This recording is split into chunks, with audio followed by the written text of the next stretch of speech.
हुकूमत के बकौल मुल्क इस वक्त खारजी और माशी मैदान में अपने कदम जमा रहा है। ऐसे में दुश्मन कुव्वतें पाकिस्तान की तरक्की देख नहीं सकती। यही वजह है कि हालिया दिनों में भारत ने हिंदुस्तान के रास्ते फितनतुल खारिज के जरिए पाकिस्तान के अमन को मुतासर करने की हर मुमकिन कोशिश की।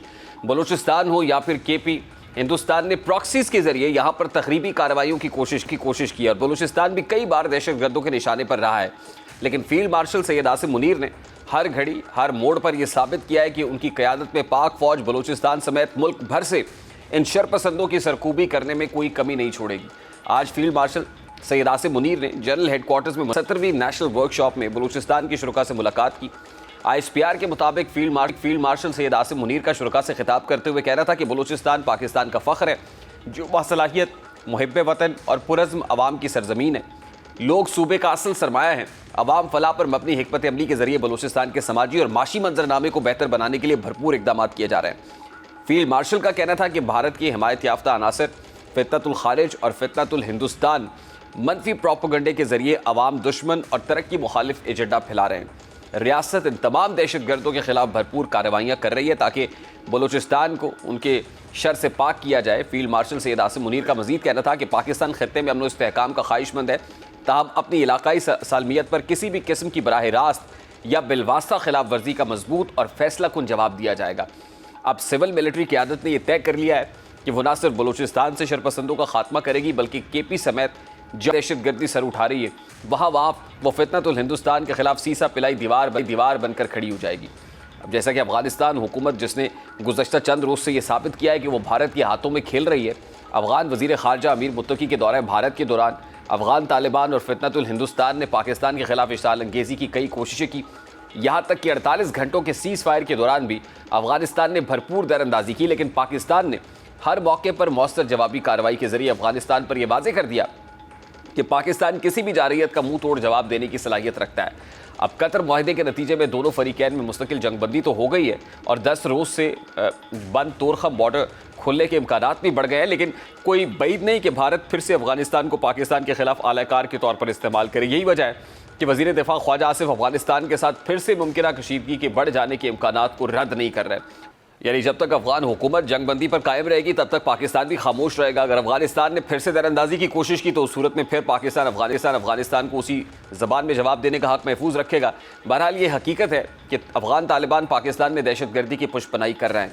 वो भारत को पाकिस्तान में दहशतगर्दी का नेटवर्क चलाने का पूरा मौका अपने हाथों से दे रहे हैं, लेकिन अफगान हुकूमत मासूम बनकर इस सारे अमल से इनकारी है। लेकिन अफगान हुकूमत के इस मौक़िफ़ को कोई मानने को तैयार नहीं है। अफगानिस्तान पाकिस्तान के साथ एहसान फरामोशी जारी रखे हुए है और अब यही वजह है कि पाकिस्तान भी मुसलसल अफगान बाशिंदों को अफगानिस्तान भेज रहा है और अब अफगान बाशिंदे बैरून ममालिक में सियासी पनाह लेने के लिए अफगान तालिबान के जाली धमकी आमेज़ ख़त का सहारा ले रहे हैं। बरतानवी अखबार की ताज़ा रिपोर्ट के मुताबिक अफगान तालिबान के कुछ अनासर अब पैसों के एवज़ जाली मौत की धमकियों वाले खतूत फ़रोख्त कर रहे हैं, जिन्हें अफगान शहरी यूरोप और बरतानिया में सियासी पनाह हासिल करने के लिए इस्तेमाल कर रहे हैं। इन खतूत में तालिबान के सरकारी दस्तखत, मोहर और हत्ता के मखसूस मगरबी मुल्क का नाम भी शामिल होता है जहाँ दरख्वास्त गुजार ने पनाह की दरख्वास्त दी होती है। और रिपोर्ट में यह इंकशाफ भी हुआ है कि महज 40 बरतानवी पाउंड में आम ख़त जबकि 200 पाउंड में प्रीमियम ख़त दस्तयाब होता है जिस पर तालिबान हुकाम की मोहर लगी होती है ताकि सियासी पनाह मिलने के इम्कानात ज़्यादा हो जाए।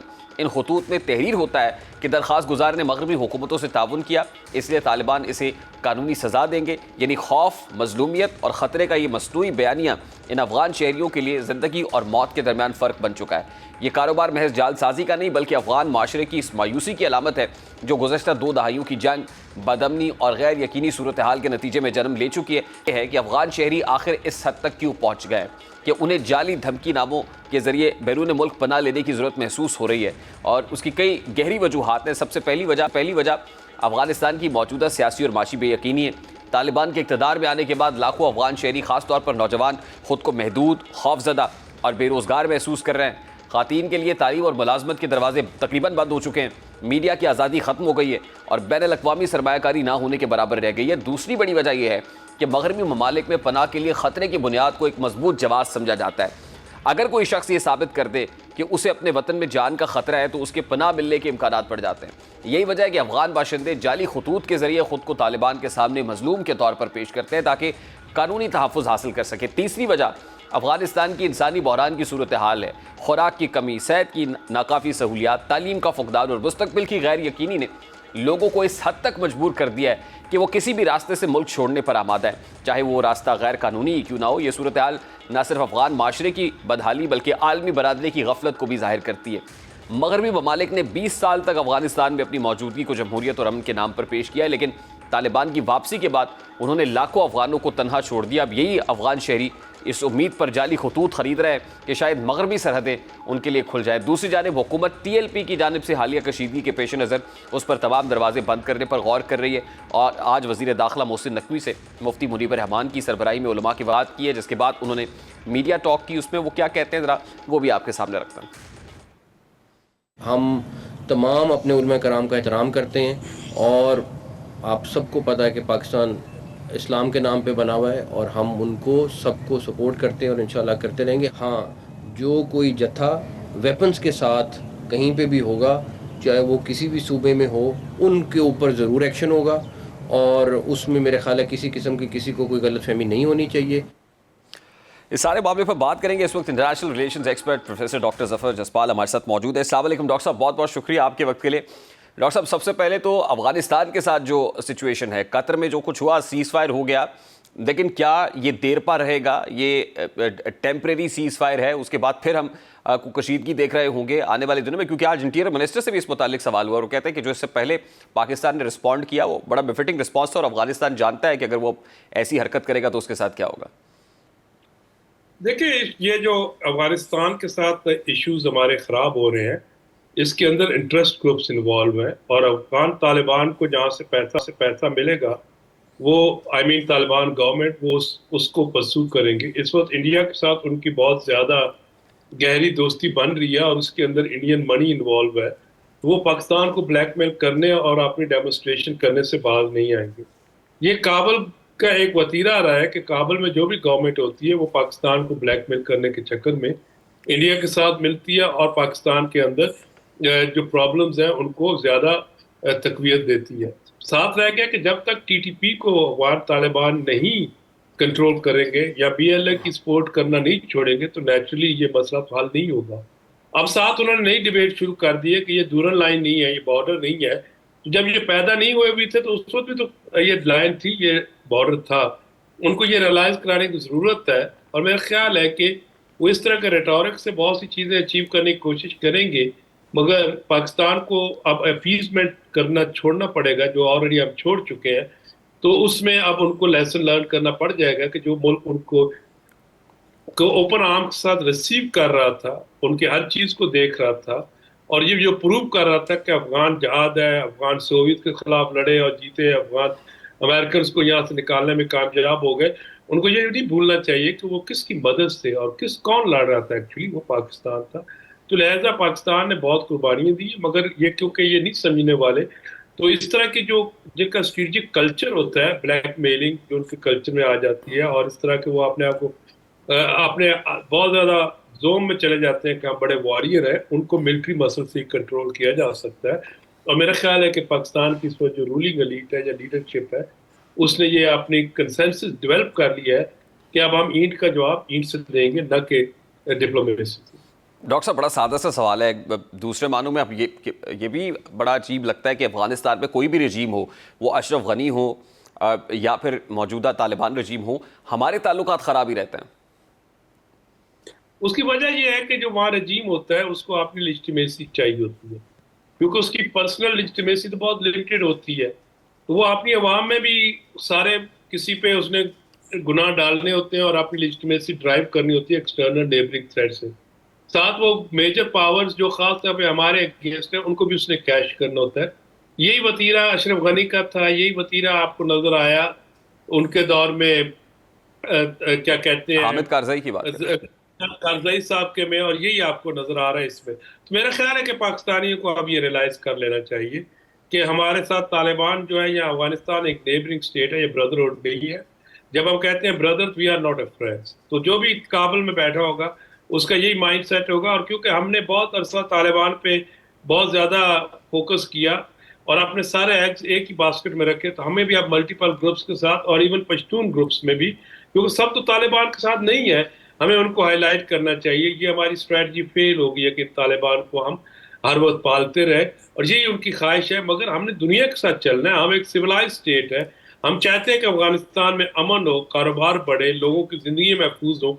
मगर हम एक रेडिकलाइज एलिमेंट जो कि हमें ब्लैकमेल करना चाहता है थ्रू तरीके तालिबान, या अपने इलिजिटिमेट बिजनेसेस जो है बॉर्डर पे, बॉर्डर को खत्म करके कंटिन्यू करना चाहता है, तो नहीं, ये नहीं हो सकता। तो लिहाजा पाकिस्तान ने बिल्कुल अब क्लियरिटी आ गई है, तो अगर हम इनको एज ए स्टेट ट्रीट करेंगे तो चीजें बेहतर होंगी। डॉक्टर साहब, अब इस पे एक तो ये एक्सटर्नल फ्रंट पे मामला है जो अफगान गवर्नमेंट के साथ है, ये टीटीपी के साथ है। दूसरा इंटरनल इशू भी है जो मकामी लोगों के साथ है, क्योंकि पूरी की पूरी कम्युनिटीज़, ख़ानदान जो है वो सरहद के इस पार भी मौजूद हैं और वो बड़े कनेक्टेड हैं उस तरफ भी। तो वहाँ पर भी एक जिरगा सिस्टम है, वहाँ पर फैसले होते हैं। तो ये जो इंटरनल ऑपोजिशन है, क्या ये चाहेगी, क्योंकि हमने इससे पहले फैसला किया कि हम अफ़गान बाशिंदों को वापस भेजेंगे, इन कंपैरिजन विद ईरान तो उन्होंने बहुत अर्लियर ये फैसला करके लोगों को भेज दिया, लेकिन अभी तक हम मुकम्मल तौर पर इनखला में कामयाब नहीं हो सके। देखिए, हमने बॉर्डर पे अनफॉर्चुनेटली 1979 से एक इस तरह का सिस्टम अडॉप्ट कर लिया जिसमें 3 जनरेशन्स, जिसके तहत हमारे यहाँ पैदा हुई और डेवलप हुई, जिसमें हमारे अपने लोग भी हैं, दूसरी तरफ भी है, जिनका एक लिविंगहुड ही बॉर्डर के इलिजिटिमेट इकोनॉमी पे हो गया, जिसमें ड्रग ट्रैफिकिंग है, जिसमें स्मगलिंग है, जिसमें तो जैसे ही आप बॉर्डर खड़ा करेंगे तो वो नेचुरली हमारे इन लोगों को, और ये जो ग्रुप्स हैं या माफियाज हैं, ये सिर्फ बॉर्डर पे नहीं है, ये फैले हुए पूरे मुल्क में भी, तो उनके इंटरेस्ट को तो हिट होगा। तो लिहाजा उनके इंटरेस्ट को जब गवर्नमेंट अंडरमाइन करेगी तो वो जिरगे भी करेंगे, वो डेमोस्ट्रेट भी करेंगे, वो ब्लैकमेल भी करेंगे। मगर दुनिया में कहाँ ये होता है कि बॉर्डर कंट्रोल ना हो? चेक पोस्ट आपने बनाई हुई है और बना दें, उनमें से कंट्रोल हो, ट्रांजिट हो, टैक्सेशन हो। तो वो जो लोकल्स का जो हमने ये पिछले, हमारी भी गलती हो सकती है, या जो स्ट्रेटेजिक एनवायरनमेंट इस तरह की बन गई थी कि 50 साल तो आपने बॉर्डर को देखा ही नहीं है। अब उस बॉर्डर के ऊपर हम जब कहते हैं कि हम स्ट्रांगली मैनेज करेंगे तो नेचुरल रिजेंटमेंट आएगी। मगर रियलिटीज ये है कि जब तक आप बॉर्डर कंट्रोल नहीं करेंगे और इन ग्रुप्स के लिए नहीं लिविंगहुड, या इनको इस बात पे आदी नहीं होना पड़ेगा कि मेहनत से हमने कुछ कमाना है, ना कि स्मगलिंग या ब्लैकमेलिंग से या चोरी उचक्की से, तो नेचुरली वहाँ पे प्रॉब्लम होगी। तो इस चीज़ को गवर्नमेंट को फेस करना पड़ेगा और इंटरनली अब फेस कर भी रहे हैं। डॉक्टर साहब, लास्टली, जैसे अभी हमने भी शेयर किया रिपोर्ट है बरतानवी जरीदे की कि अब वहाँ पे जो अफ़गानी हैं वो कोशिश कर रहे हैं कि मगरबी ममालिक के अंदर असाइलम लें, पनाह ले सकें, कोशिश हो रही। तो ये जो स्टेक होल्डर्स हमारे पर्टिकुलरली दोहा पीस एग्रीमेंट में थे और फिर रीजन के अंदर भी कहीं ना कहीं असर व रसूख है। अमेरिका मुकम्मल तौर पर इनखला तो हो गया, लेकिन अभी भी बगराम एयर बेस की बहुत बात होती है। तो अमेरिका का क्या रोल देख रहे हैं आप इस पर्टिकुलर इशू के अंदर? देखिए जी, अमेरिकन का रोल है, अमेरिकन की प्रेजेंस है, वर्ल्ड बैंक इनको फंड्स दे रहा है, एवरी वीक इनको पैसे मिल रहे हैं, और इसी वजह से ये इस तरीके से हरकतें कर रहे हैं। और ये जो कंस्ट्रक्शन हो रही है वर्ल्ड बैंक की असिस्टेंस है। तो ये सारे स्टेक होल्डर्स हैं, और अफगानिस्तान को वो कोई स्टेबिलिटी की तरफ ले जाने में शायद इंटरेस्ट नजर नहीं आ रहा है। मगर अगर उनका इंटरेस्ट भी हो तो तालिबान भी इतने मेच्योर नहीं हो पा रहे। तो लिहाजा हमें अपना बॉर्डर सील करना चाहिए और अपनी चीज़ें को मेच्योर करना चाहिए। मैं बिल्कुल इसके हक में नहीं हूँ, क्योंकि दोनों तरफ की नेशंस, कॉमन मैन सफ़र कर रहा है बॉर्डर क्लोजिंग से। मगर तालिबान को ये रियलाइज़ करना पड़ेगा कि सफरिंग उनकी वजह से हो रही है, ना कि हमारी वजह से।